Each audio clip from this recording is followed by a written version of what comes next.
जब किसी बच्चे के साथ हुआ अपराध सालों तक अदालतों की फाइलों में दबा रह जाए तो इंसाफ सिर्फ देर से नहीं अधूरा भी लगता है। लेकिन अब भारत की न्यायिक व्यवस्था से एक उम्मीद भरी खबर सामने आई है।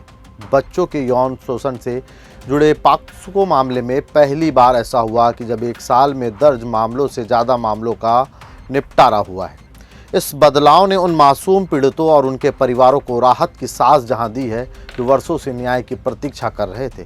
नमस्कार, आप देख रहे हैं CGNN लाइव। भारत की न्यायिक व्यवस्था ने बच्चों के यौन शोषण से जुड़े मामलों में एक अहम मोड़ हासिल किया है। पहली बार ऐसा हुआ जब एक वर्ष में दर्ज होने वाले पॉक्सो मामले से अधिक मामलों का अदालतों ने निपटारा कर दिया। यह उपलब्धि ऐसे समय में सामने आई है जब भारतीय न्याय प्रणाली को अक्सर तारीख पर तारीख और बढ़ते लंबित मुकदमों के लिए आलोचना का सामना करना पड़ता है। पॉक्सो मामले के निपटारे में छत्तीसगढ़ देश में सबसे आगे रहा।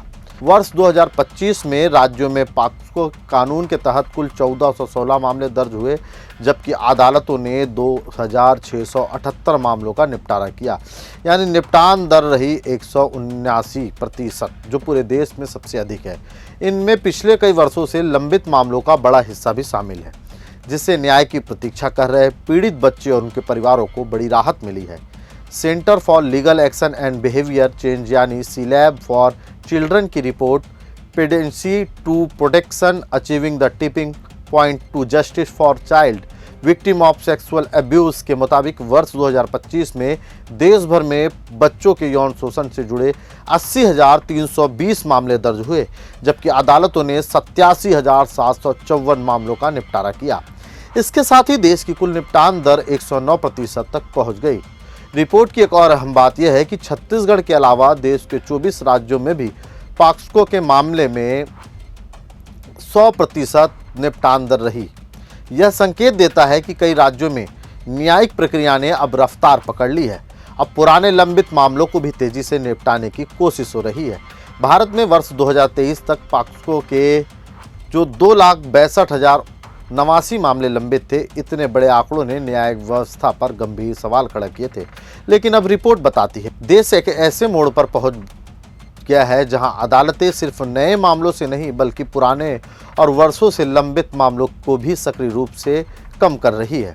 रिपोर्ट में यह भी सुझाव दिया गया है कि यदि सभी लंबित पॉक्सो मामलों को 4 वर्षों के भीतर समाप्त करना हो तो देश भर में 600 से ज़्यादा पॉक्सो अदालतों की स्थापना अतिरिक्त तौर पर करनी पड़ेगी।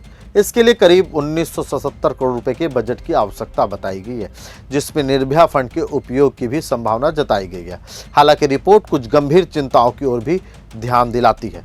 राज्यों के बीच निपटान दर में असमानता, दोष सिद्धि की दर में निरंतरता की कमी और करीब 50% मामलों का 2 साल तक लंबित रहना अब भी बड़ी चुनौती बना हुआ है। छत्तीसगढ़ के आंकड़े बताते हैं कि यहाँ 3% मामले 6 से 10 साल से, 6% 5 साल थे और 14% 4 साल थे, 34% 3 साल थे और शेष 43% मामले 2 साल से लंबित है। ये आंकड़े दिखाते हैं कि कई मामलों में प्रक्रिया की शुरुआती अवस्था से ही देरी शुरू हो जाती है, जिसमें न्याय मिलने में वर्षों लग जाते हैं। रिपोर्ट के अनुसार देश के 7 राज्यों और केंद्र शासित प्रदेशों में पॉक्सो मामले की निपटान दर 150% से अधिक रही है। वहीं 7 राज्यों में यह दर 121 से 150% और 10 राज्यों में 100 से 120% के बीच रही है। इन 24 राज्यों में न केवल 225 में दर्ज मामलों का निपटारा किया गया, बल्कि पिछले वर्षों से लंबित मामलों को भी काफी हद तक समाप्त करने में सफलता पाई है। पॉक्सो मामले के निपटारे में आई यह तेजी भारतीय न्याय व्यवस्था के लिए एक सकारात्मक और उम्मीद लगाने वाले संकेत है। यह दिखाता है कि यदि इच्छा शक्ति, संसाधन और स्पष्ट रणनीति हो तो वर्षों से जमी फाइलें भी आगे बढ़ सकती है। छत्तीसगढ़ जैसे राज्यों का उदाहरण बताता है कि लंबित मामलों को कम करना संभव है, लेकिन साथ ही यह भी सच है कि देरी, असमानता और दोष सिद्धि की कमजोरी दर जैसी चुनौतियां अब भी कायम है। बच्चों के लिए न्याय सिर्फ आंकड़ों की सफलता नहीं बल्कि समय पर संवेदनशील और भरोसेमंद प्रक्रिया का नाम है। इस दिशा में यह उपलब्धि एक मजबूत शुरुआत है, लेकिन मंजिल अभी बाकी है। अगर ये वीडियो आपको पसंद आया तो लाइक करें, शेयर करें, चैनल को सब्सक्राइब करना ना भूलें।